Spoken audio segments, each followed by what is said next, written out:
बद्दल सध्या आपल्यासोबत भाजप नेते रवींद्र चव्हाण हे देखील जोडले गेलेले आहेत। रवींद्रजी, एकीकडे आपण बघतो आहेत की डोंबिवली परिसरामध्ये महिनाभरातली ही दुसरी घटना, वेळोवेळी रासायनिक कंपन्या ज्या आहेत त्यामध्ये अशा घटना बघायला मिळतात।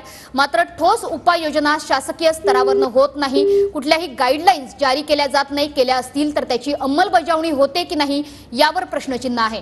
तुम्ही कॅबिनेट मंत्री आहात, काय सांगाल?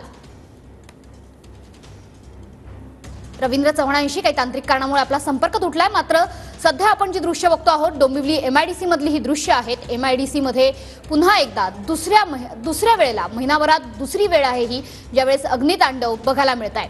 डोंबिवली एमआयडीसी फेज 2 मधील कंपनीला भीषण आग लागली आहे। परिसरात प्रचंड धुराचे लोट बघायला मिळत आहेत। अग्निशमन दलाच्या 5 ते 6 गाड्या या घटनास्थळी दाखल झालेल्या आहेत।